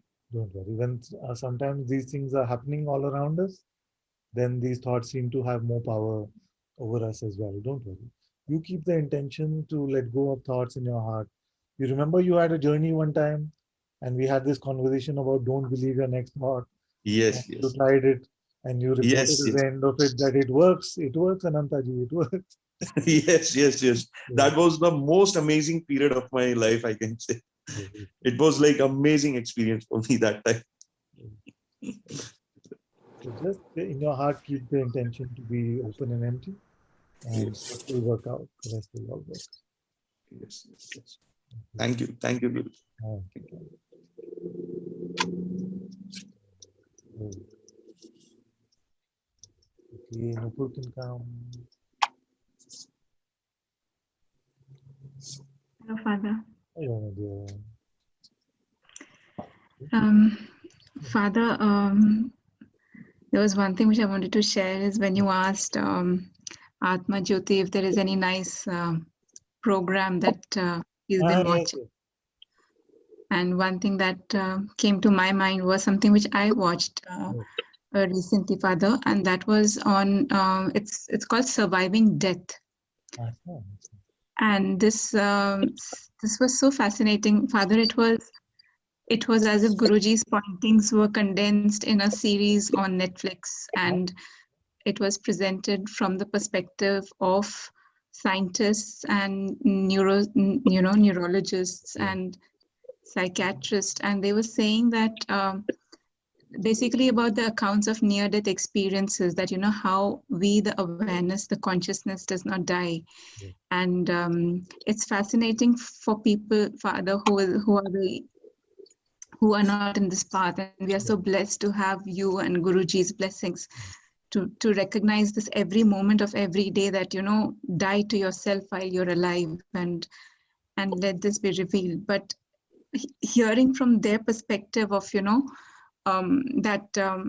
death is not real, it's such a concept, and awareness and consciousness, because these people in their NDEs could access, as you was just saying, you are deathless, you are timeless, and they were able to be in multiple places at the same time, and they realized that they were feeling as alive as they were probably when they were in the form. Yeah. So it was such a I have been, Father, very my mind has been of that nature, because I have a medical background, that I was very intrigued about NDEs and all that. And it's fascinating now that when we are in this recognition and we hear these stories are mainstream, it just feels very exciting. So I wanted to share that, Father. And maybe anybody wants to watch that. What's this one? Surviving Death. Yes, Father. It's interesting, Father. It's on Netflix. So that was one thing, Father, I wanted to share. But the real question, Father, that came up today in Satsang was the I thought, which you were talking about. Yeah. The I thought is, the I, the me, the I is so.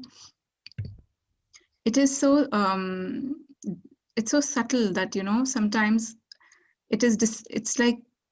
It's sometimes I was just asking myself, am I deceiving myself that I am the presence of awareness? But it's the I am which is the present of. So what is the I that I refer to myself? So Father, that just happened today, and I wanted to just put it out to you that the only thing you cannot deceive yourself about. Everything else we can make up, we can have ideas about, but that your true self is what you really are is can never be a deception. So yeah. it is fundamentally true. An interesting thing is that the way you express that question, and I'm going to give you a tip about this one, because like a question arises, and it is like a request for information or something, and it can feel like once I have a satisfactory answer, then I close up and go back down, and it seems like the intellect is satisfied. Then another question starts to bubble up somewhere, just like that. You see, and we feel like the whole quest for meaning, the whole quest for the spiritual search, is the hope that one day all my questions will be answered. You see, but it just doesn't work like that, because the intellect, I've told you, is like a leaky roof.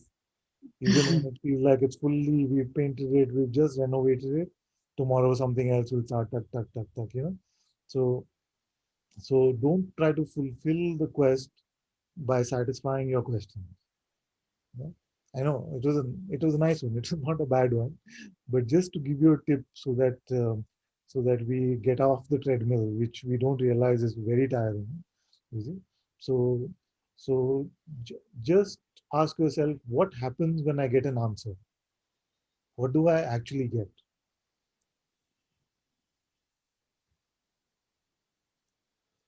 So question say what, why, how, when, something like that.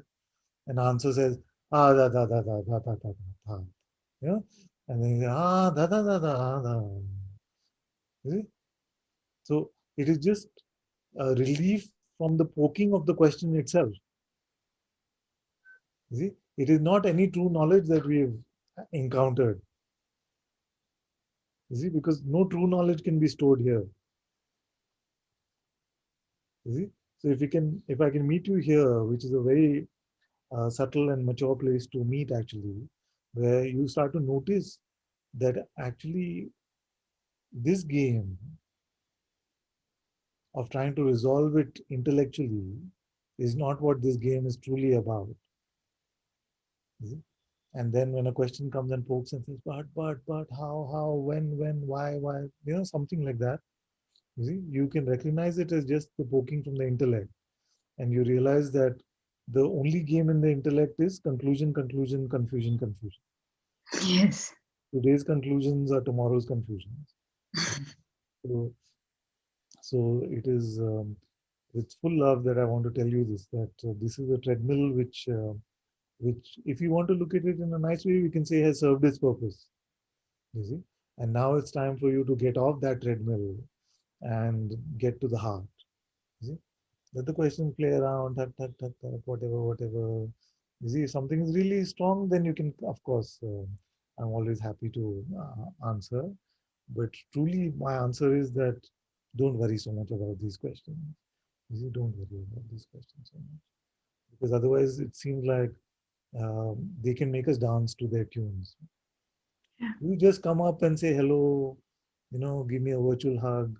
And when you come to Bangalore, in real, so-called real life hug. But, but, but don't get pushed around by questions. Yeah. Thank you, Father. That is so Not that, very direct for yeah. this form, I think. Thank you so much, Father. Thank you. Especially because you mentioned about coming from a studious background and coming from something which must have taken a lot of effort to do. Then what can happen is that that becomes a way of life. It becomes a way of existence in a way where we feel like the whole goal is try to resolve our questions. But that's not really what it is. The only resolution is the dissolution of them, is the letting go of them. Yeah. Yeah, Father, everything at your feet. Thank you so much. Very good, very good. Love you, Father. Thank you. Very good. Okay, let me quickly skim through the chat questions as well.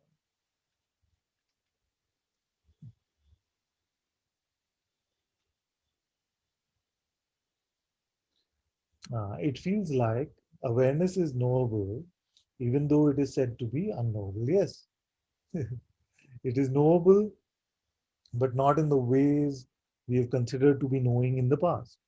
You see, it is a fresh way of knowing which has always been there, but we recognize it freshly. You see? Then next one says, Guruji, please allow me to surrender the 3Ds at your feet. Yes, very good. Next one says, permit me to surrender all my physical and mental problems to you.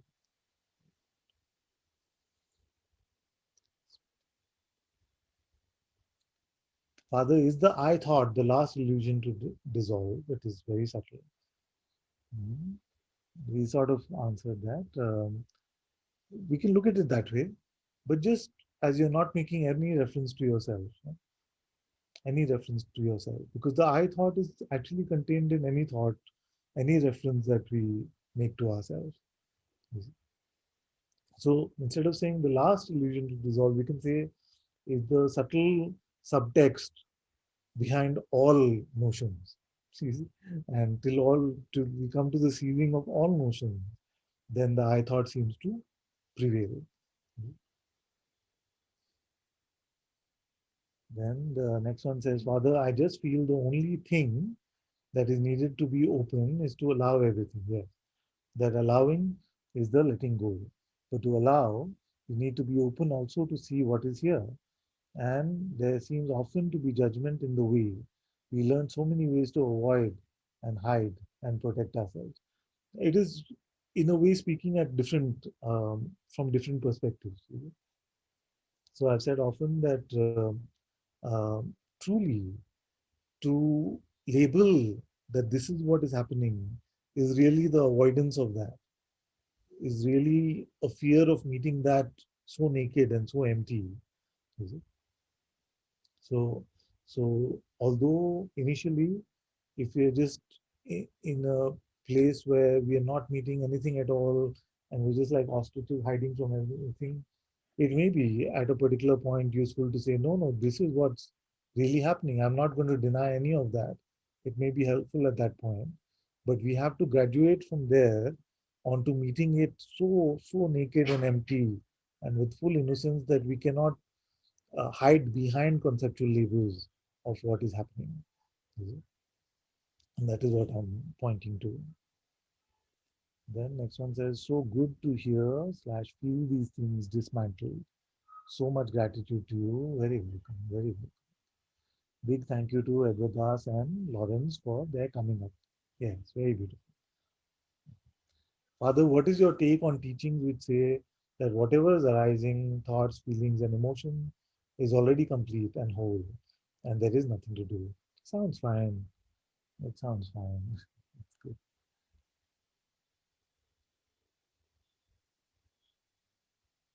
Thank you. Thank you. Some messages of gratitude. Thank you all so much. Next one says, Master, to achieve or perceive, there is a tussle. To achieve or perceive. Well, waking state, you can't avoid perceiving. Perceiving is natural in the waking state. Achieve, achieve. Like, are you talking about like ambition and things like that? Who's the protagonist of that? Is it available in pure perception? Maybe that is the tussle that you mean. Yes, yes, yes. But to realize and be the self, no effort is needed. Yes. So, who is the achievement for them? In the effortless recognition of the self, you see that no such me is there. You see? Then are we trying to feed a banana to a non-existent monkey, or what is the whole achievement thing about? It's good to contemplate that. And then next one says, Father, everything which interrupts my connection with you, I place them at your feet. Yes. For some old fear, mistrust, kindness, or something, I was connecting time to time with the teacher who I met before I came to you. I cannot continue to do it anymore. I want to be with you, Guruji, alone. Whatever is feeling true in your heart, you can trust that. Next one says, Father, so grateful for your pointers. Very welcome, very welcome. Father, there is no sound. Since when? Sound? Yes? Yeah, okay. Something with your connection, maybe. Good, good, good. Okay, very good. Very good. It's been quite a satsang, no? We've captured most of what we speak of today.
Ah, yeah.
Ram Sitaram Ram Ram Sitaram Sitaram Sitaram Ram Ram Sitaram Ram Ram Sitaram Ram Sitaram Sitaram Ram Sitaram Ram Ram Sitaram Sitaram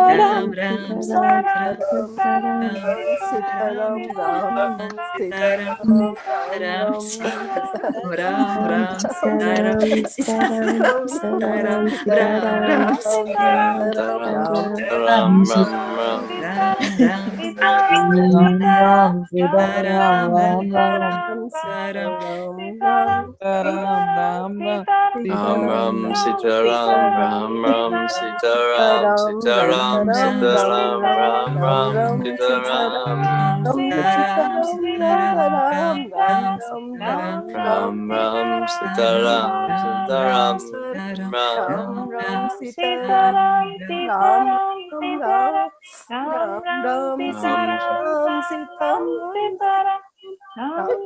Ram Sitaram Sitaram Ram Sitaram Sitaram, Ram Ram, Ram Sitaram, Sitaram, Sitaram, Ram Ram Sitaram. Ram Ram Sitaram Ram, Sitaram, Sitaram, Ram, Ram, Sitaram, Sitaram, Ram Ram Ram Ram Ram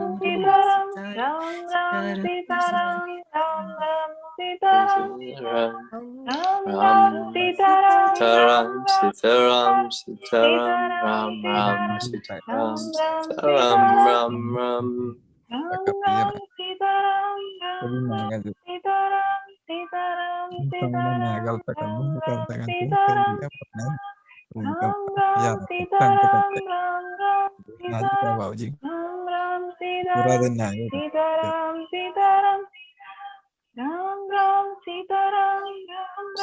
Ram Sitaram Sitaram Sitaram Ram Ram Sitaram Ram Ram Sitaram Ram Ram Sitaram Sitaram Sitaram Ram Ram Sitaram Ram Ram Sitaram Ram Ram Sitaram Sitaram Sitaram Ram Ram Sitaram Ram Ram Sitaram Ram Ram Sitaram Sitaram Sitaram Ram Ram Sitaram Ram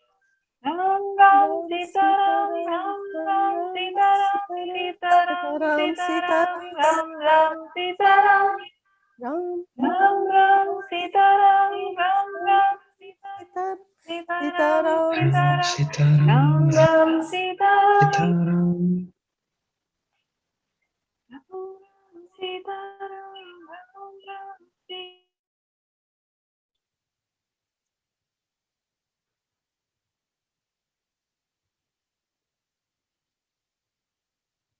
Thank you all so much for being in Satsang today. Sadhguru Sri Muji Baba ki Jai. Guru Kripa Keval.